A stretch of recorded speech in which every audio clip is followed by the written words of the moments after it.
Hello and welcome back to another video from Ward Antiques. It's a really horrible wintry day today, so please excuse the noise of the wind howling down the chimney behind me. But I just wanted to do a quick video today to share with you some more Royal Worcester pieces which I picked up last week as a bit of an impulse purchase. So we've got some really interesting items here. They're actually sold as found at the auction, so some of them are damaged, which is always a good lesson for me because I didn't realise to the extent of some of the damage on one of the pieces, which I'll come on to in a moment.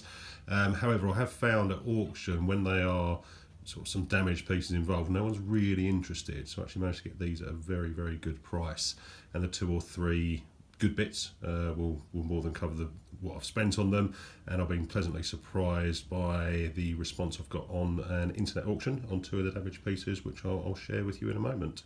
So the first piece to take a look at is this blush ivory bamboo vase. This one actually dates back to 1901, as we can see on the stamp under here, and is 858 as the style number. These are actually really, really popular. I've seen a number of these sell at quite high prices online. This was the one I didn't check quite as thoroughly as I should have done, in that we've got a small chip here. However, putting it onto an online auction, it is certainly getting the interest that probably not quite as much as if that wasn't chipped, but as part of the bulk lot that I've bought, I'm really quite pleased with this one. Again, really, really nice piece. With the exception of that chip, it's actually in fantastic condition. It's about 20 centimetres long, 12 centimetres high, and a really nice centrepiece for someone. Okay, so the next one is this small blushware plate. Fairly boring in fairness, not a lot of detail to it. However, it goes quite nicely with the little miniature vase that also came as part of the lot. Again, this is blushware. This one dates back to early 1900s.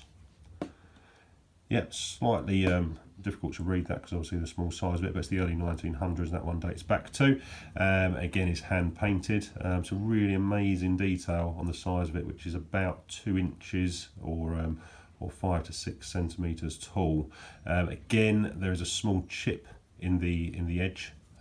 However, it's nothing to detract it from being quite a cute little piece of porcelain. We then have this really, really nice little teacup and saucer set.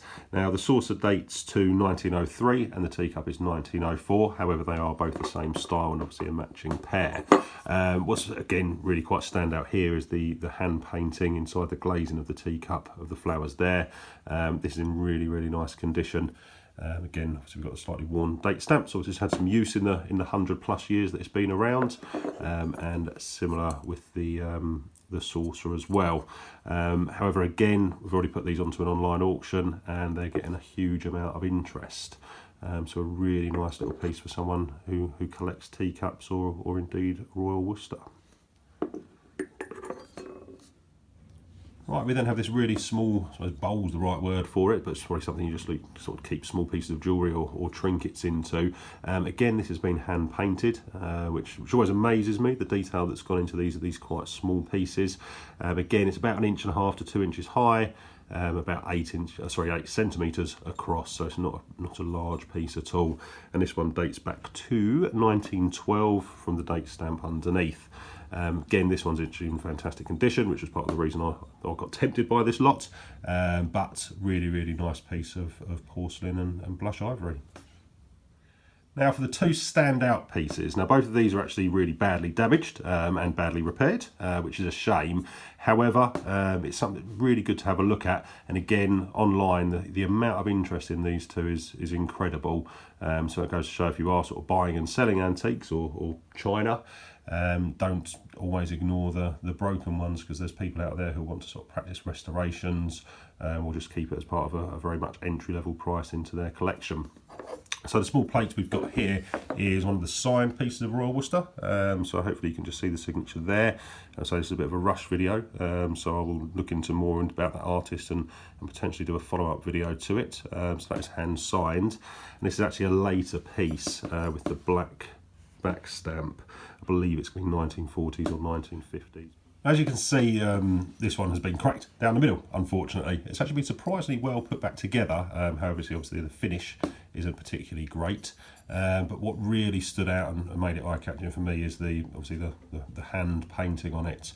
There's quite a few of these around, and we're looking at getting a few of the larger pieces at the moment, but really wanted to grab this just to share with you what they look like.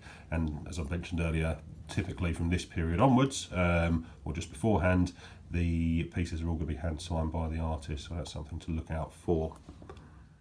And then finally, for this very small vase, so it's about 12 centimetres high, if I remember my measurements correctly, and this is from the early 1900s. Again, slightly worn stamp underneath. Beautifully hand painted, obviously with roses and flowers, and to be honest with you, the video is really not going to do it any justice because the colouring is absolutely fantastic. However, again, it's been damaged and repaired at the top, so at some point this top bit has snapped off, and the previous owners actually decided to put sort of looks like some household filler in there, unfortunately. However, again, it's not detracting it from interest online, so I think it's people that are looking to buy and restore, or as I said earlier, just look to sort of get into these at a real entry level. But absolutely lovely, real shame that it is damaged. So hopefully the next person who takes it on will be able to repair it slightly better than the previous one. So thank you for taking the time to watch, and I hope you enjoyed the video. If you do have some interest in Royal Worcester, please do check out the other one that we have done so far, and there will be many more in the future from here as well. If you did like it, please do drop a comment telling us which is your favourite piece, and hopefully in the very near future these two will be brought back to their former glory. Please do subscribe to our channel to be kept up to date with all our latest videos that are going out, which are all about antiques and porcelain.